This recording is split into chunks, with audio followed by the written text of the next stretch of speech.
Frankenstein review, guys. Get right to it. Action. What's going on, guys? I'm Ryan D, and I approve this message, ladies and gentlemen. I approve to go see Frankenstein, one of the best cinema movies I've seen all this year.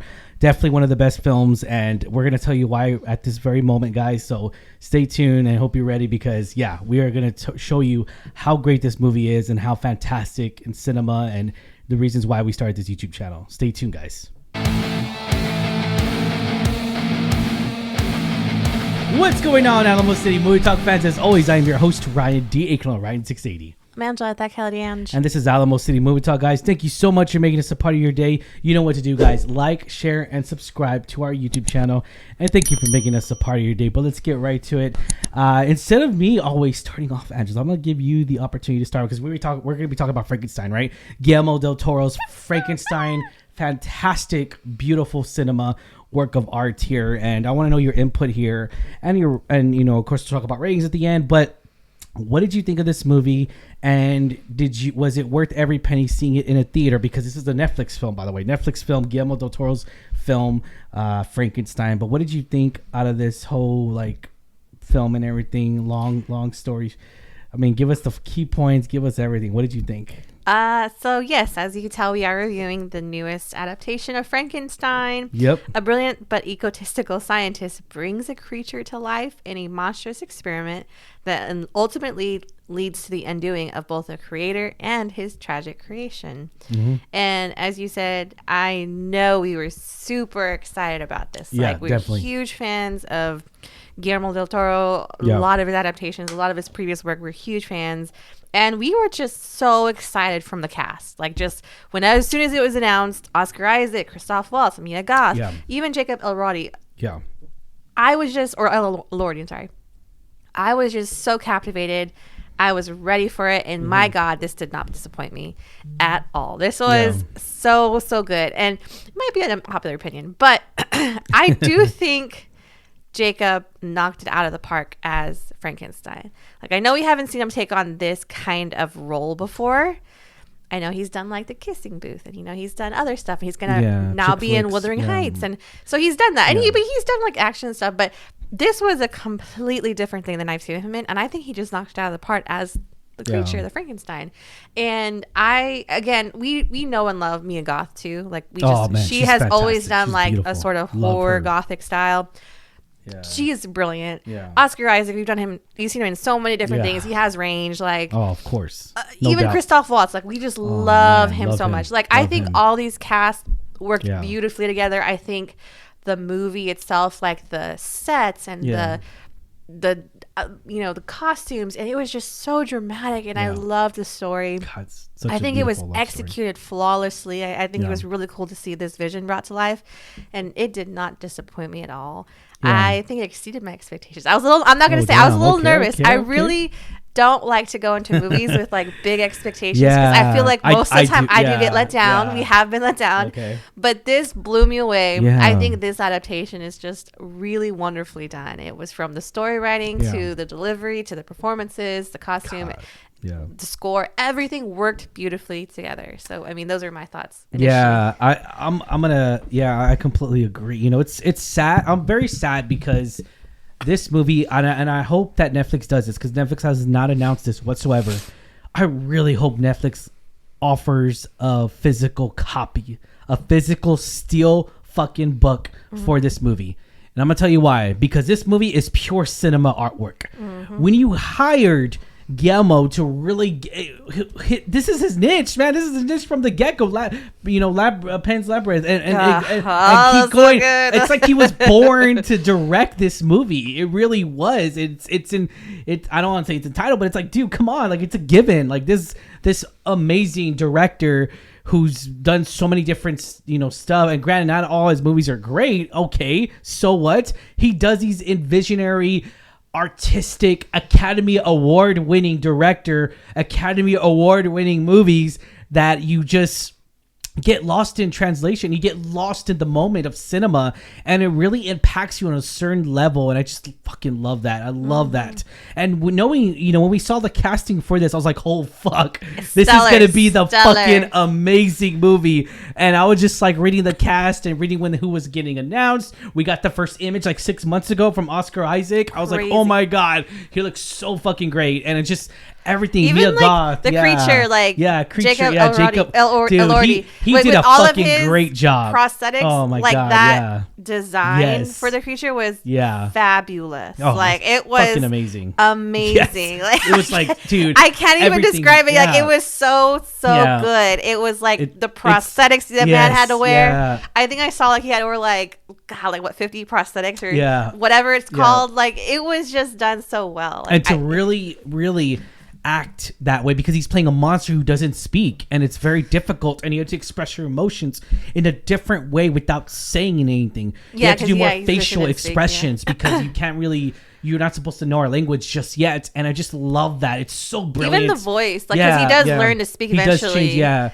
and like the voice was just beautiful. Yeah, the film it's so fucking rich. It's full of gothic imagery, which I fucking love. Oh my god. Okay, first off, if you've never seen this clip of Mia Goth, there's this one clip. I've seen it nonstop, and it's one of her interviews. I think it was for the last Maxine movie, right? That was the last of the French. Yeah, so Maxine. I think it was Maxine. And she's like talking and she talks about like how she could just scream randomly. It's like her natural gift. So she's like literally talking, and then she just randomly throws it to like crazy insane. Like she's terrified of her fucking life, and it's so revealing, and it's so vulnerable, and it's so convincing, and I'm just like, holy shit.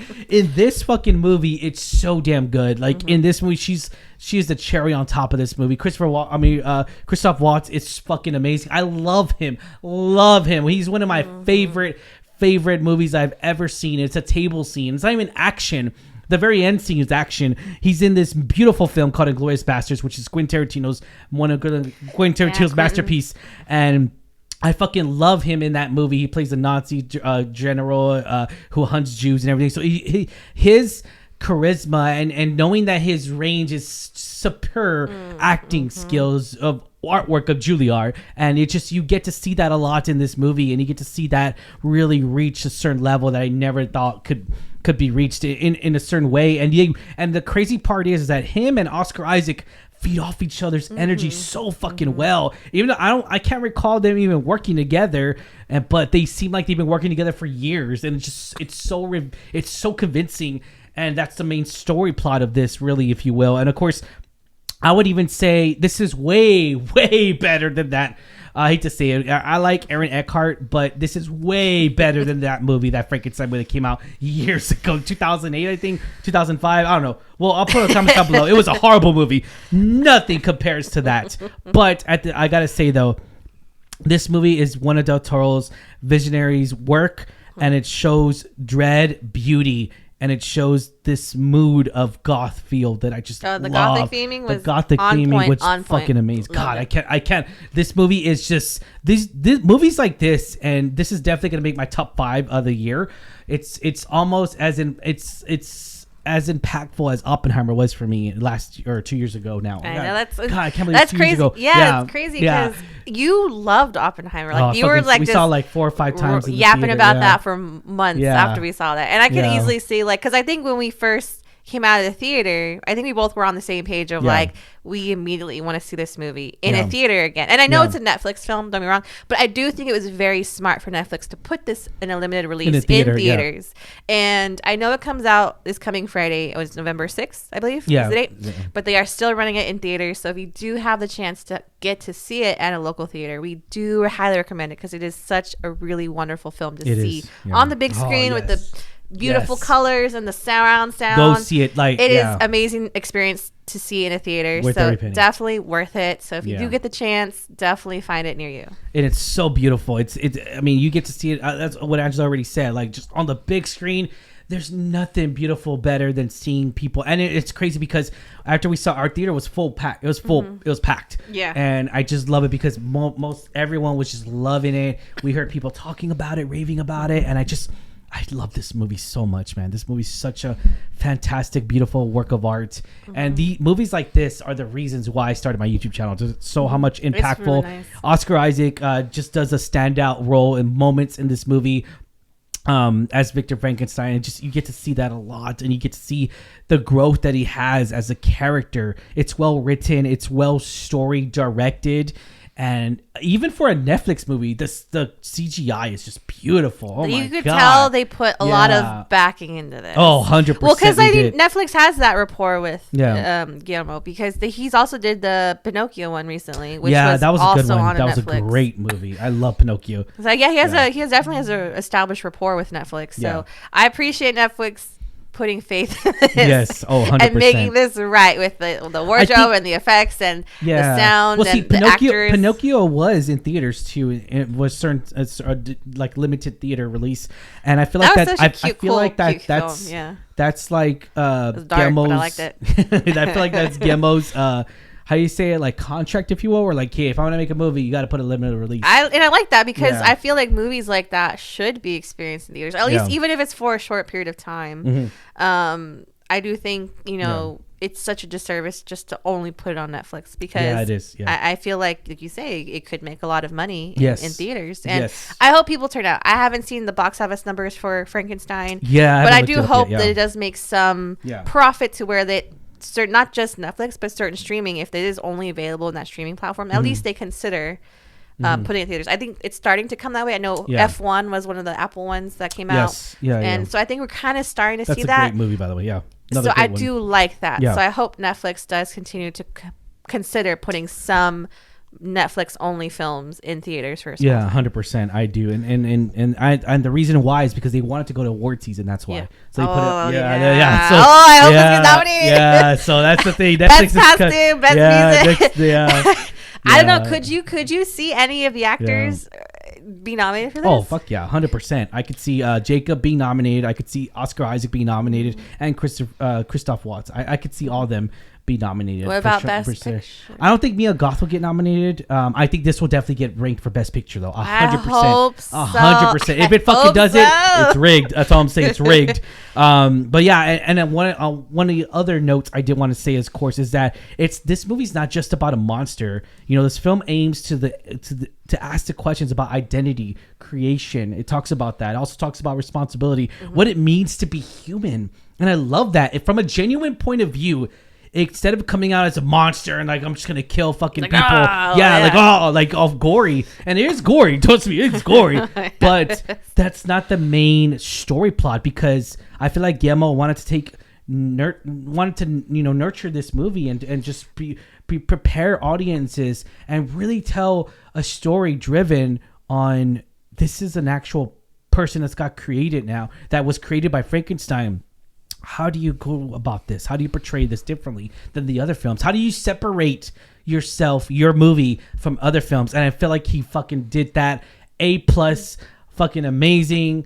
Definitely it's definitely my 10 out of 10 movie. I'm gonna say that this is one of my 10 out of 10 movies for the year, because this movie is so amazing and the runtime goes by so fucking quickly. Yeah, I know. It's 2.5 hours, right? It goes by so quickly. It did not feel that way at all, and I think that's such a testament to how sucked in we got into it. Like, we were just hooked. Yes. Opening scene, first 5 minutes, and then it just held our attention the whole time. Like, there was never a dull moment. You wanted to know more, and like. Agree with you, when they told the story from Frankenstein, you kind of feel like that other perspective, like you feel for the character, and you kind of understand him more than I think other movies hadn't portrayed him, which I like. I haven't seen all the Frankenstein movies, but I've seen a couple of the adaptations, and I think this, in my opinion, is the best one. So I mean, not compared to the original. I mean, I would say it's definitely near close to the original when I came out in the 80s, but definitely it's way better than the recent films, definitely, for sure. And I would say, like, fans who are really fans of Guillermo del Toro's latest Oscar-winning movie, which was, I think, The Shape of Water. And that was his last one. Pinocchio. So that one movie, I would feel like if you're a fan of that film, you're going to definitely be a fan of this, because you get to see those elements in this movie as well, which I really did like and everything. I know they won awards, but I don't like the movie. Oh, okay, yeah. And also, if you still want that classic horror monster movie, Gothic, this is definitely going to be your film, guys. So I do recommend this movie. Obviously, I give this movie a 10 out of 10 for the year, and it's just beautiful artwork. And I just can't talk more about it because, yeah, I just hope everyone gets to see this in the cinema. If not, try to watch it on a projector at home on Netflix. Try to watch it at the best sound, best uninterrupted screen, uninterrupted. Yeah. No screens. Put away your screens, your phones, tablets, Damn everything. Damn right. Put for that this screen, and put all of your attention to this movie because Yes. it definitely deserves it. Yeah, and you get to feel you get to see this version of Frankenstein to be poetic and genuine. It's definitely a true tragedy. I will like that. That's what I love about it. It really, it's like a tragic story, and you can see that on screen. So I appreciate it. Again, boils down to the good direction, story writing. Pure horror, Gothic. You gave it a 10. I would give it a 9.5 because I don't know if a movie will ever be a 10 for me, but it is beautiful. Well, Oppenheimer was my 10. I think Barbie was your 10. Barbie was not my 10. Oh, okay. I don't think I ever rated the movie 10. Maybe Wicked last year, but. Well, Wicked's coming out, so I know, Wicked for good. Yeah. All right. We'll see. But I would say this is like a solid 9.5 for me because it was definitely my favorite movie of the year so far. 100%. Besides Wicked for Good coming out. So far. That's so far. Underline that. Wicked for Good. We'll see. Yeah. But this is definitely something I enjoyed very much. And me too. We encourage people to see it, give it a shot. Even if you don't get a chance to see it in theater, still watch it on Netflix. I can guarantee you won't be disappointed. Oh, 100%. I'm going to be watching this nonstop when it comes to Netflix. All right, guys. You know what to do. Question is for you guys. What did y'all think of Frankenstein? Let us know in the comments down below. As always, I'm your host, Ryan D. Ryan680. I'm Angela at that Kelly Ange. This is Alamo City Movie Talk, guys. See you at the movies. You know what to do. Like, share, subscribe once again. And see you later.